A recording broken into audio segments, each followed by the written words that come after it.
let's go through osmosis. Now, osmosis is another type of transport across the plasma membrane, but this time we're specifically talking about the transport of water. So, osmosis is the diffusion of water. With osmosis, the definition is really important because you'll find if you know the definition well and you understand what the definition is talking about, I'd be really surprised if you ever came across an osmosis related question that you couldn't answer. But osmosis can get confusing for people. So if you do take the time to know this definition off by heart, I guarantee that'll get rid of most of the diffusion for you, and you'll think it's a relatively straightforward concept. So osmosis is the net movement of water across a semi-permeable membrane, and that needs to be there. If there's no semi-permeable membrane, osmosis isn't going to happen. From an area of low solute concentration to an area of high solute concentration. So make sure you don't get this mixed up with active transport because it's not. So with active transport, a substance moves from an area of low concentration to high concentration. What we're saying here is water moves from an area of low solute concentration to an area of high solute concentration. So in terms of our words, water is a solvent. It's a substance that's really good at dissolving.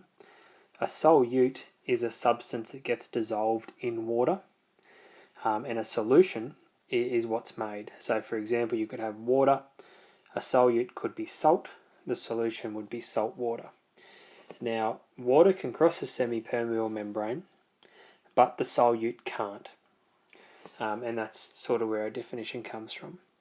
A good way to help you remember is think of whenever there's a low solute concentration, it's really like saying there's a high water concentration.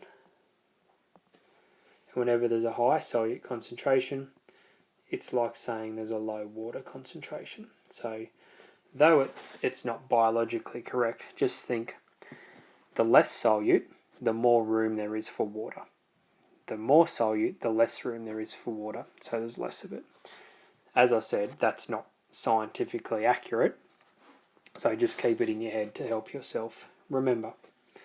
Let's set up a little diagram here. So if we've got our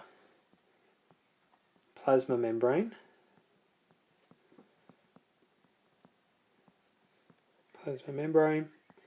as we know, that creates a lipid barrier. And what we would normally say is a lipophilic molecule can go through via simple diffusion, whereas a hydrophilic molecule cannot. It needs to go through a protein channel. Water breaks those rules because water is hydrophilic. However, because water is so small, it is able to diffuse straight across the plasma membrane. We do also have some transport proteins called aquaporons that help transport water as well to speed the process up. But water can absolutely go through diffusion. And that's what I said before. Osmosis is the diffusion of water. So on one side of the membrane, we would have a high solute concentration. And let's say our solute is NaCl, which is sodium chloride, which is salt. And let's draw a few. So that's going to be our solute. On the other side, we've got low solute. So obviously we need to have less of the solute compared to the opposite side. We've drawn 1, 2, 3, 4, 5 sodium chloride molecules up here. So let's draw 3 down here, which creates our situation. We've got high solute on the top side, low solute on the bottom. Let's put in our little waters. Let's use crosses. Put 3, and then remember I said if it's got a high solute, it's got less water. If it's got a low solute, it's got more water. So essentially what we're saying is water moves from an area of low solute to high solute. The bottom side is low solute, the top side is high solute, so water crosses in that direction there. Which is like saying water moves from where there's more water, and we've got 1, 2, 3, 4, 5, 6 crosses representing water on the bottom, to an area where there's less water, 1, 2, 3 crosses up the top.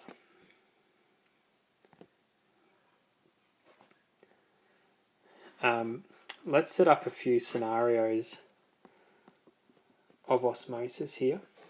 So let's take a beaker. Let's fill it with water.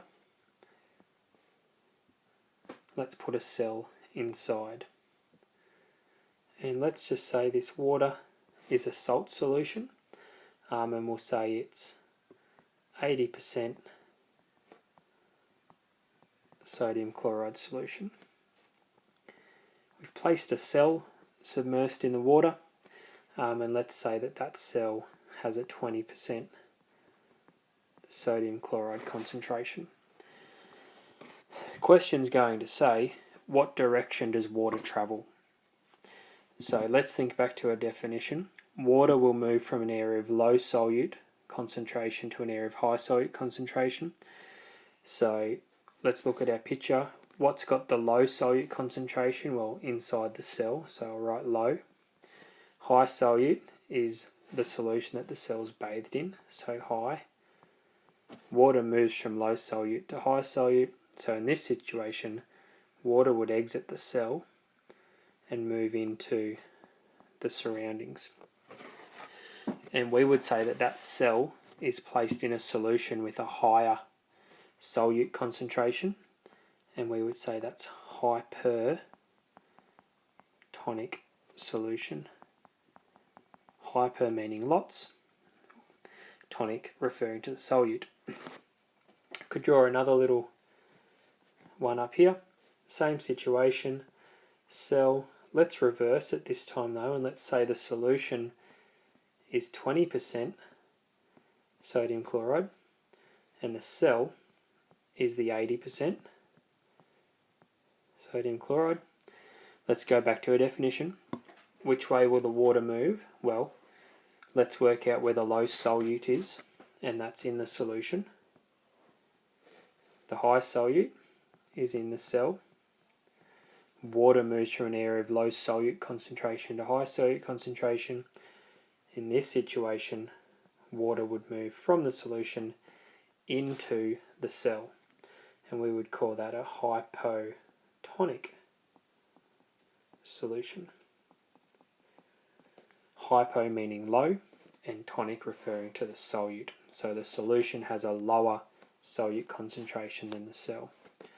In this situation, if this was an animal cell, that cell would burst. It would get bigger and bigger, and then it would burst.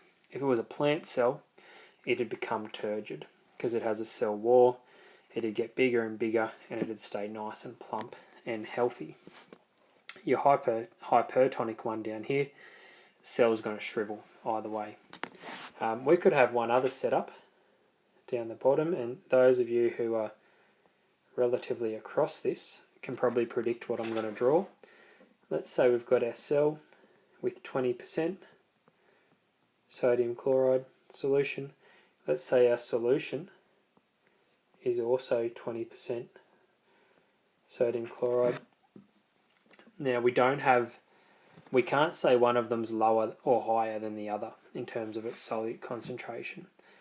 And if there's no higher solute concentration on one side of the membrane compared to the other, the water's not going to move. So in this situation, we would say the cell is being placed in an isotonic solution. Iso meaning the same, tonic referring to the solution. And when it's in an isotonic solution, there's going to be no net movement of water.